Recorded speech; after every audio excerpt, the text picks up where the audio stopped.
Thomas Henley loved the thrill of the hunt. Weekends were for wandering the dense forests outside his town, metal detector in hand, uncovering relics buried by time. The woods felt alive to him, not in the sinister way locals whispered about, but vibrant, as though each tree and shadow held stories just waiting to be told. His discoveries were small joys, old coins, rusted buckles, bits of chain, but they gave him a sense of connection to the past. On one foggy afternoon, Thomas ventured deeper into Gray Hollow woods than he ever had before. His metal detector's chirping broke the forest's eerie silence, growing louder until it hit a feverish tone. Excited, Thomas dropped to his knees and began to dig. The soil was damp and loose, and after a few moments, his fingers closed around a cold, metallic object. Brushing away the dirt, he found a locket. It was beautiful, ornate, and heavy in his hand.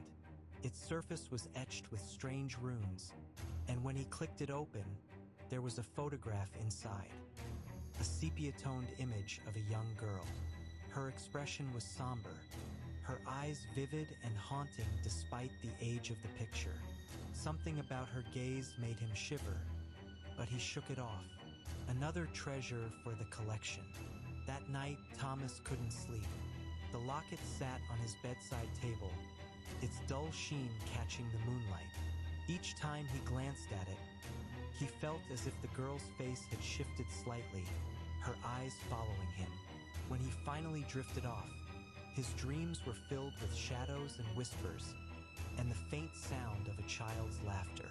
A voice, soft, sweet, and chilling, called his name from the darkness. Morning brought no relief. He discovered a strange mark on his chest where the locket had rested. It looked like a faint tattoo, a circle with spiraling runes branching outward.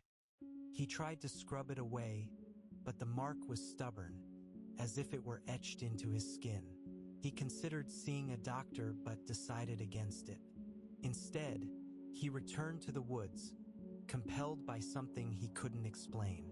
The fog was thicker this time, the air colder. He felt an inexplicable pull, guiding him to a clearing where a crumbling stone well stood. The locket grew warm in his pocket, and as he approached the well, the air thickened, pressing against his chest. A whisper rose from its depths. "Come find me," the voice called, familiar and sweet, yet wrong.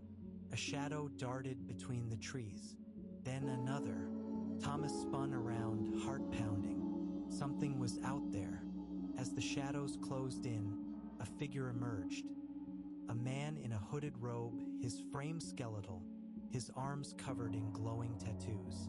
The figure raised a hand, and the shadows surged forward like a tidal wave. Thomas ran. The forest closed in around him, branches clawing at his face and clothes. The whispers turned to growls, disembodied voices calling his name, mocking and taunting him. His lungs burned as he sprinted, directionless and panicked. Bursting into a clearing, he stumbled into the path of a sheriff's flashlight. Relief flooded him as the officer, a gruff older man, stepped forward. "You all right, son?" he asked, his voice calm despite Thomas's wild appearance. "Something's chasing me," Thomas gasped. "Something not human." The officer's expression darkened. "You found something in the woods, didn't you?" Thomas hesitated, then pulled the locket from his pocket. The officer's face hardened as he rolled up his sleeve, revealing an intricate tattoo that matched the runes on the locket. "This isn't good," the officer muttered. "Come with me." They retreated to a weathered cabin deep in the woods. Inside, the sheriff, Malcolm Dunn, explained everything. Decades ago, Malcolm had found a cursed coin in the same forest. The woods were alive, he said, feeding off the greed and curiosity of those who dared to disturb its relics. The locket, like his coin, was bait. "They mark you," Malcolm said grimly, pointing to his tattoo. "And once you're marked, They'll come for you. A violent tremor shook the cabin, cutting off Malcolm's explanation. The windows rattled as an otherworldly howl pierced the air. "They've found us," he said, grabbing his rifle. "Run!" Thomas followed Malcolm into the night, the whispers growing louder as shadows swirled around them. They sprinted through the woods, but the shadows were relentless, dragging at their feet.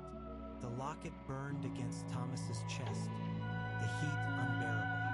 Ahead, the clearing with the well appeared again, as though the forest had led them back on purpose. Malcolm turned, firing his rifle into the darkness. The shadows recoiled but did not retreat. "Keep going," he shouted at Thomas. "Don't stop." Thomas hesitated, but the sheriff's defiance gave him a burst of courage. He ran toward the edge of the woods, breaking through the tree line just as dawn began to break. When he turned back, the forest was silent. Malcolm was gone. In the days that followed, Thomas tried to put the encounter behind him, but it was impossible. The mark on his chest darkened, and the locket whispered to him at night.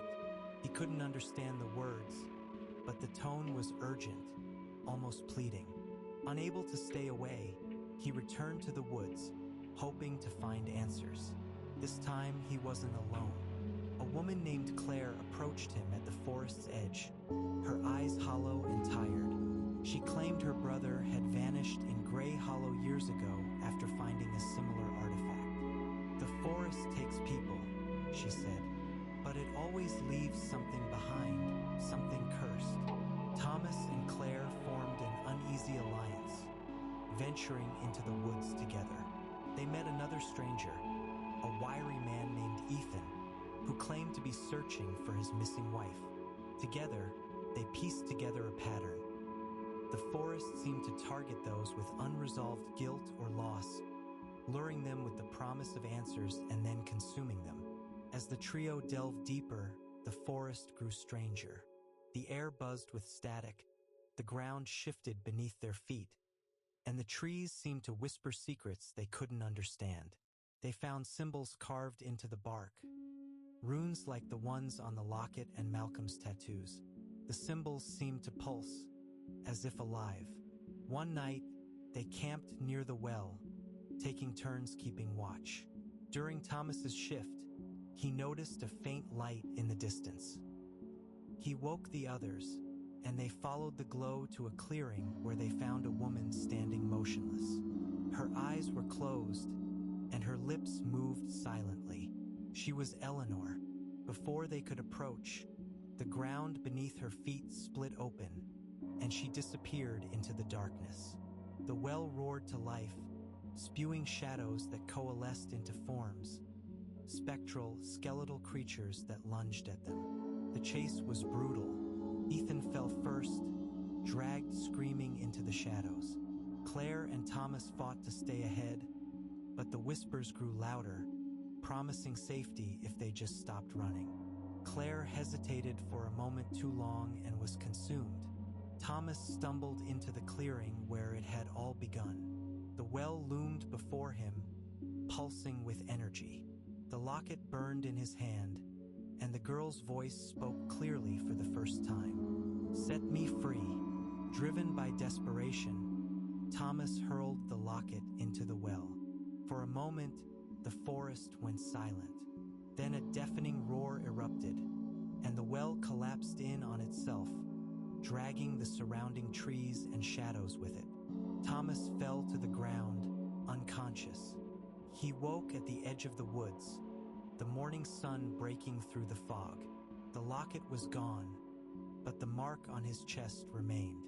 He walked home, hoping the nightmare was over, but in the quiet of his apartment, a faint whisper called his name. He turned to find another object on his table, an old key etched with the same runes. The forest wasn't done with him, and deep in Gray Hollow,